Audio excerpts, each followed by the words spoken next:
Davis, demain, c'est le début des choses sérieuses. C'est le premier tour de la Coupe Davis. Allemagne-France à Francfort. Au programme, Gilles Simon contre Jan Lennart Struff. Je ne connais pas, que je le découvre. Gaël Monfils face à Philippe Kohlschreiber, samedi le double. Mahut Bento, théoriquement en tout cas, contre Becker Begerman. La France qualifiée dès samedi. On file sur le cours central de l'équipe du soir. Il n'y a pas Johan Mikou pour y avoir la tendance de Benoît Mélin. Benoît, bonsoir. La France qualifiée dès samedi? Oui ou non? Non mais sérieux, mémé. Tu m'écoutes quand je parle ou pas? Vous flippez, vous? Hein? Vous flippez? Je flippe, comment ça je flippe? Mais hier, je te l'ai dit, je vous l'ai dit, que ça sentait, que ça puait le piège à plein nez. À cause déjà de la surface ultra rapide. Ultra rapide, ok? Ça va pas être simple l'histoire. Mais c'est pas tout. Apparemment, il va falloir que je vous explique, puisque t'es bouchonné aux cérumen. L'allemand, tout le monde le sait. L'allemand est retard. C'est un rusé, c'est un futé, c'est un malin, c'est genre un favart-teuton. Ça peut effrayer quand même l'histoire. Ils nous ont concocté un traquenard, mais un guet-apens de légende. Élaboré par qui? Par ce gars-là. Niki Pilic. Je sais pas si ça vous dit quelque chose. Si. 75 ans. Et c'est pas un pensionnaire des glaïeuls, le gars. Attention, hein. C'est le général Custer de la Coupe Davis. C'est lui, là, à gauche. Vous le voyez à gauche, là? C'est lui qui avait planifié la victoire des Serbes de Djokovic en 2010. Contre qui? Contre la France. C'est lui, là, au centre. Vous le voyez, là? Entouré par, en partant de la gauche, Karlovic, Ivanisevic, Ancic, Lubicic, Kedeic, qui avait permis à la Croatie de s'imposer en Coupe Davis en 2005 pour la première fois et la seule fois de son histoire. Et c'est encore lui, là, vous le voyez, tout à droite? Hein? Plus jeune.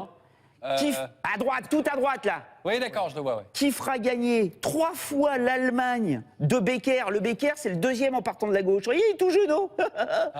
Avec Becker et Stitch en 88, en 89 et en 93. Ça vous fout pas les chocottes? Ça vous fout pas les chocottes? Parce que quand le Niki Pilic est là, c'est pas pour couper les citrons. Alors attention, il est pas capitaine. Oh non, il est pas capitaine. Il est là, il conseille. Mais il décide de tout. Et il laisse rien au hasard. Ses oies, il les transcende. Bon, vu que l'Allemagne a plus battu la France depuis 1938 en Coupe Davis, si tu veux, la transcendance, elle n'était pas évidente. Alors, qu'est-ce qu'il a fait, le Niki? Il a amené une légende allemande avec lui. Daladier. Le v'là. D'argent. Carlo. J'aime pas quand vous parlez, ça me perturbe. Silence, Guillaume Dufy. Carlo Treinart. Je sais pas si vous le connaissez, celui-là. Non, alors pas du tout. C'est l'Avileni allemand des années 80. D'accord? Mais pas au saut à la perche. Lui, c'était le 100 en hauteur. Ancien recordman du monde à 2,42 m.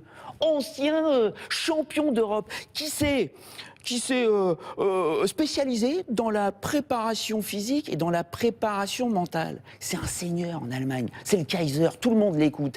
Et en plus, le gars, c'est le grand copain du numéro 1 allemand. Le 28e mondial, là, Philippe Kohlschreiber. Le v'là, le Philippe. Kohli, comme il l'appelle en Allemagne. C'est le gars qui il revient dans l'équipe allemande après en avoir été banni pendant 1 an. Ça, on s'en fiche, c'est pas grave. Toujours est-il que le gars, quand il est concerné par le jeu, c'est un dangereux. C'est un dangereux. C'est peut-être pour ça d'ailleurs que dans son palmarès, ses 5 titres, il en a remporté 4 en Allemagne, sur ses terres. Tu vois le genre du gars, d'accord? Ça, c'est Kohli, ça. Et puis la surprise du chef, là, du Niki, hein? Celle réservée au Gilou. Il attendait que ça, le Gilou, une petite surprise, histoire de le rassurer. Bah, c'est lui. Jan Lennart Struff, pas Struff, andouille. Struffi, parce qu'ils n'arrêtent pas les Allemands, ils font Kohli, Struffi, c'est plus simple. Dufy serait là-bas, ce serait Dufy, ce serait pareil. Struffi, c'est un parpineur d'1,96 m pour 90 kg. Qui va vouloir célébrer sa première titularisation en fanfare, tu vois. Et alors, pour allumer des pétards, il sait y faire. 76 aces depuis le début de l'année, en 8 matchs. D'accord? Tiens, le statisticien, la Bildé, ça fait combien d'aces en moyenne, ça, depuis le début de l'année? Une dizaine, quoi. C'est ça, 8 fois 10, ouais, t'es pas loin. C'est 80% de points gagnés derrière sa première balle. Ok? Le Tsongix, il le connaît bien, il l'avait joué en demi-finale à Marseille l'an dernier, le Schtroumpf. Il était passé limite. Et je peux vous dire qu'à l'époque, il avait pas mal au poignet, le Tsongyx. 7-6, 7-5. Et mon fils, il avait dû voler sur le Langlaine à Roland-Garros l'an dernier pour passer le Schtroumpf en sauvant au passage 6 balles de 1-7 à 0. Vous voyez le topo? Ouais. Vous voyez le topo? Ouais. Niki, Colli und Schtroumpfi. C'est le genre de trio, mes petits loulous, qui vont nous empêcher de gagner dès le samedi. Hein. Ok. On parie? D'accord. On Moi, parie. j'allais carrément inverser la question. L'Allemagne qualifiée dès samedi. Non, là, vous m'avez vraiment cassé le moral. Je vous remercie beaucoup. Voilà.